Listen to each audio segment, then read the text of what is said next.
With us this morning is Dr. Rodolfo Edlagan, an herbologist, phytotherapist, and a systemic enzyme therapist. Good morning, Doc, and welcome to the show. Good morning, Doc Bong, and good morning, Ma'am Cheryl. What is enzyme? Can you please explain it in simple terms so that the televiewers could understand? What are its functions? Well, enzyme comes from the Greek word enzymus. And enzymus means fermentation. So, enzyme will be produced through fermentation. And just like Dr. Bong said earlier, our body has more than 3,000 enzymes. But according to researchers and writers of books about enzymes, only few enzymes are identified. There is a book called The Complete Book of Enzyme. They call it as the best kept secret.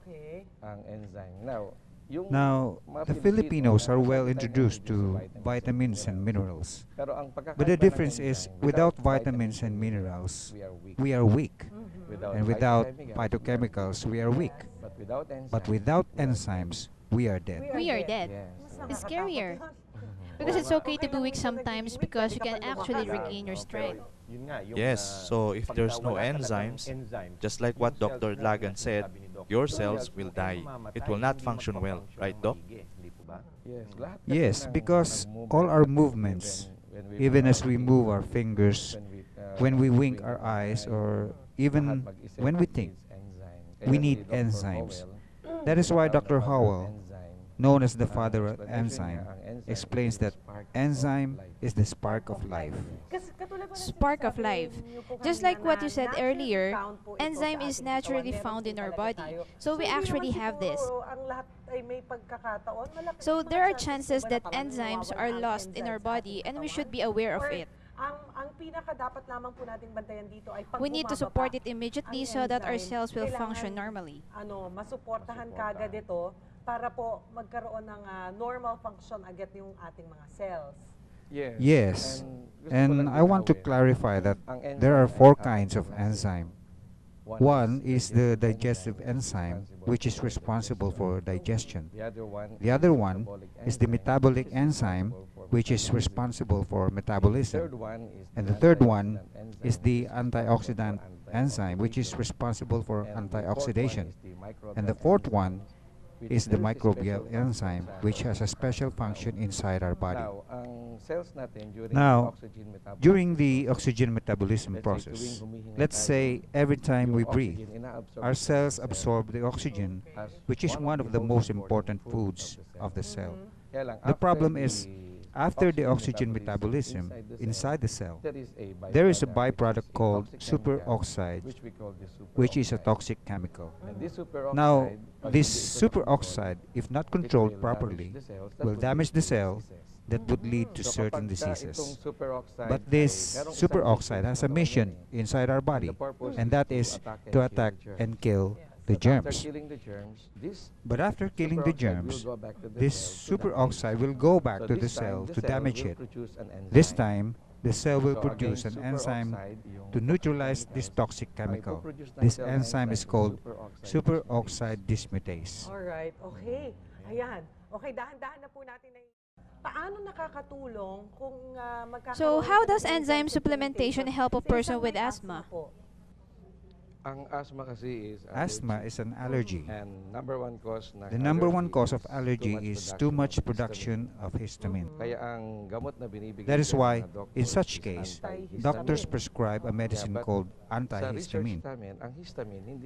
But according to research, histamine is not the root cause of the problem.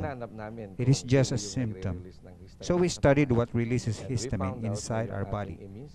And we found out that the immune system releases histamine. The purpose of histamine is to attack and kill the germs. But the problem is, if you have asthma, let's say you are allergic to dust, when dust gets inside our body, The immune system will react to the dust as if it is a germ. So the immune system will release histamine, but histamine cannot kill dust because it's a non-living thing. So what happens? The histamine produced by immune system will cause allergic reaction that will lead to inflammation of all the air passages. So the result is asthma attack. Alright. So ang ginawa namin, hinanap namin sino ba yung nagkokos ng We studied what causes malfunction, and we found out ito na nga and we yung found free out that it radicals na is natuklasan sa free Japan radical. at sa Russia. Free radical was At ito yung discovered in center of Japan our and research Russia. dito sa Pilipinas. This is our Ito yung center pag-aaral of namin sa research. free radical. The study of Tinatawag free namin radical free is called radical free radical pathology. pathology. So itong mga free radicals na ito sa simpleng salita, Free ito yung mga radicals, in toxic simple chemicals. terms, are Okay. toxic Sa chemicals that Tagalog, come from nakakalasong air, mga chemical food, and water. na galing sa hangin, sa pagkain, sa tubig. Mhm. At ang pinakamalakas mag-produce nito, Stress is the major producer of free radicals. Yeah. Okay, huwag tayong ma-stress. Pero sa Aha. pero So we saan should po refrain from pumapasok getting doon stressed. Yung pag nag-enzyme supplementation ka, So how does tutulungan enzyme yung supplementation helps pag prevent hindi attack of pag-attack asthma? na ng asthma mo? Okay. So ang Okay. cause ng damage The cause ng of mga damage cells of ng the immune system is free radicals. Yun po. Ah, okay. Ba ito? Gamot ho ba ito? O Is this a supplemento? medicine Paano or a ba ang supplement? epekto nito sa isang How does it pasyente work may to a diabetes? person with diabetes? Nung nag-research kami noon, ang In our diabetes, research, sa diabetes, medical according to encyclopedia, medical ang cause ng encyclopedia, diabetes is ay caused by malfunctioning malfunctioning of the pancreas. In So, diabetes, hindi siya pancreas nagre-release ng doesn't insulin. release insulin. Pero nakita ko na ang tinutukoy But we ng noticed that medical encyclopedia they are only yung referring to diabetes diabetes, which is insulin dependent. Pero But there is a karamihan type of diabetes diabetes which is non-insulin dependent. They have It means that the person still Pwede have pa. Ay, insulin. meron pa po doon. Ah, they still have Oo. insulin. What caused yung diabetes? Ito yung So what pera. causes diabetes? Natuklasan We studied namin about na this the thoroughly, diabetes is and we the found liver. out that the liver is Since ang actually liver ang damaged, nag-a-absorb ng lahat ng since it is the kinakain. liver that For absorbs example, everything that we kumain ka ng eat. kanin. For Ang example, kanin you ay ate rice. isang klase ng Rice is a polysaccharide. kind of Ang polysaccharide, ibig which sabihin, means ang the molecules of sugar low. is 3. Mhm. But the Pero liver ang absorbs absorb only lang ng one liver molecule of is sugar, the which is called monosaccharide. So itong tatlong molecules, Okay.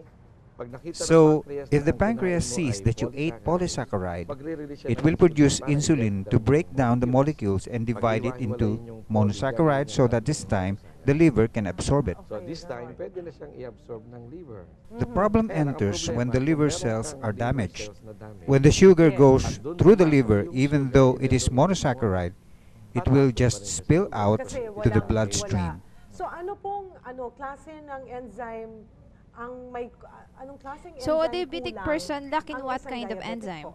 Well, dito papasok ngayon yung Well, metabolic metabolic enzyme. enzyme then enzyme. comes in. Siya ngayon yung Metabolic magre-repair ng enzyme damaged repairs cells. damaged Okay. cells. So saan po pwedeng makuha So where can we get this itong metabolic enzyme? Can we get it actually Can we from- actually get it sa from the food that we kinakain eat? po natin? Oo. Anong prutas or gulay or kung And ano what man pong kind of pagkain fruits or ang vegetables or mataas any po sa foods have ganitong high klase contents po of this ng kind of At enzyme? hindi po ba available din ito sa mga kinakain Is it not natin? available Or in kailangan foods eh, that we eat? dadagdagan That's why we natin need ng supplementations? Available ito sa lahat ng It is gulay. available in all Kaya ang vegetables, problema, but the pag ang problem isang is gulay ay when the na-spray, vegetable is bombarded yung with mga enzymes pesticides. hindi nagde-develop, ano? Kasi yan, simula sa sprout yan. From sprout, it is already sprayed and chemically prepared fertilizers are So used. hindi na-develop. So, enzymes were not developed. A lot of people eat vegetables thinking that they will get the enzymes and the nutrients, but the truth is they got no enzyme at all. It was destroyed by insecticides and pesticides. So to avail this, we need organic fruits and vegetables, meaning no chemical at all. organically grown po dapat So at dapat organically grown should be nakakainin. eaten. So